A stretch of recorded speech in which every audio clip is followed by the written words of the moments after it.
বিদ্যাজ্যোতি প্রকল্পের আওতায় স্কুলগুলি থেকে যারা সিবিএসই এর উচ্চ মাধ্যমিক পরীক্ষা দিয়েছে তাদের অধিকাংশেরই পরীক্ষার ফলাফল খারাপ হয়েছে।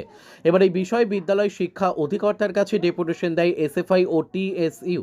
এবছর ভালো না হওয়ায় এফএফআই এবং টিএসইউ এর পক্ষ থেকে অফিস লেনস্থিত শিক্ষা ভবনে শিক্ষা অধিকর্তার কার্যালয়ের সামনে বিক্ষোভ প্রদর্শন করা হয়।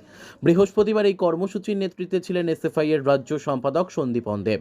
তিনি অভিযোগ করে বলেন, সিবিএসই এর পড়ার ধরন সম্পর্কে অবগত নয় শিক্ষা দপ্তর। স্কুলগুলিতে ভেঙে পড়েছে শিক্ষা ব্যবস্থা, নেই পরিকাঠামো।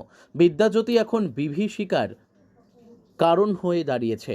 যারা বাংলা মিডিয়ামে ভর্তি হয়েছিল তাদের পরীক্ষা বাংলাতেই নিতে হবে বলে দাবি জানায় বামপন্থী এই দুই ছাত্র সংগঠন। সরকার উপযুক্ত ব্যবস্থা না নিলে শিক্ষার্থী ও অভিভাবকদেরকে স্কুলগুলিতে তালা ঝুলিয়ে আন্দোলনে নামার আহ্বান জানান এসএফআই এর রাজ্য সম্পাদক। রাজ্যের বিদ্যাজ্যোতি স্কুলগুলিতে সিবিএসই পরিচালিত যে বোর্ড পরীক্ষা, তার কি শোচনীয় ফলাফল হয়েছে। এই রাজ্যের বিদ্যাজ্যোতি চালু করার সময় যিনি শিক্ষামন্ত্রী ছিলেন রতনলাল নাথ মহোদয়, উনি গর্ব করে বলে বেড়াতেন যে বিদ্যাজ্যোতির নাম করে নাকি ত্রিপুরার শিক্ষা ব্যবস্থাকে আরও বেশি অগ্রগতির দিকে নিয়ে যাওয়া যাবে। কিন্তু আমরা দেখলাম গত কয়েক বছরে বিদ্যাজ্যোতি স্কুলে যে কথা ওনারা শুনিয়েছিলেন একটাও হয়নি। পরিকাঠামোর অভাবে রাজ্যের প্রথম সারিতে থাকা স্কুলগুলি আজকে ধুঁকছে।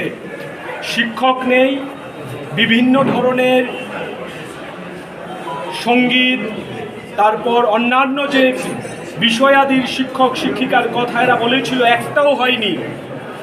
কার্যত বিদ্যাজ্যোতি স্কুলের ছাত্রছাত্রীদের কাছে একটা বিভীষিকা হয়ে এই ব্যবস্থা এসছে। এবং সিবিএসই বোর্ড, এই বোর্ডের পঠন পাঠন চালানোর মতো প্রক্রিয়াও সঠিকভাবে দপ্তর জানে না।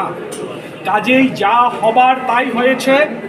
বিদ্যাজ্যোতি স্কুলের ছেলেমেয়েরা সিবিএসই বোর্ডের পরীক্ষায় বসেছে এবং সেখানে অকৃতকার্য হওয়ার সংখ্যাটাই বেশি। একটা চরম বিপন্নতার দিকে এই রাজ্যের ছাত্র সমাজকে ঠেলে দেওয়া হয়েছে বিদ্যাজ্যোতির নাম করে। সিবিএসই বোর্ড, এই বোর্ড সিদ্ধান্ত নিয়েছে 2026 সাল থেকে বিদ্যাজ্যোতি স্কুলের ছেলে মেয়েদের ইংরেজিতেই পরীক্ষা দিতে হবে। কার্যত এবছর যারা মাধ্যমিক উত্তীর্ণ হয়েছে তারা আগামী দিনে বিদ্যাজ্যোতি স্কুলে ভর্তি হবে কিনা সেই নিয়ে অভিভাবকরা দুশ্চিন্তায় রয়েছে। একটা দুঃসহ পরিস্থিতি এই রাজ্যের সরকার তৈরি করেছে। গতকাল খোয়াইয়ে একজন ছাত্র অপমানে ক্ষোভে আত্মহত্যা করেছে। এই আত্মহত্যার দায় কে নেবে? এই রাজ্যের বিজেপি সরকারকে নিতে হবে।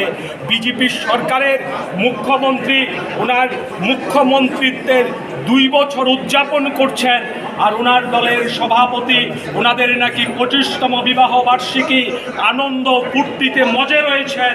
আর এই রাজ্যের ছাত্ররা চরম দুরবস্থার মধ্য দিয়ে দিন যাপন করছে। এটা হতে পারে না, এটা চলতে পারে না। আমরা শিক্ষা দপ্তরের অধিকর্তার কাছে বলেছিলাম আমরা কথা বলতে চাই, ছাত্রদের স্বার্থে আমাদের কথা আছে, আপনি আমাদের সময় দিন। ওনার দপ্তর থেকে আমাদেরকে জানানো হয়েছে এই সপ্তাহে উনি ভীষণ ব্যস্ত রয়েছেন, সময় দিতে পারবেন না। কার্যত আজকে এই রাজ্যের ছাত্রদের প্রতি দায়বদ্ধতা থেকে আমরা এখানে বিক্ষোভে সামিল হয়েছি। Bureau report, news tele Bharat.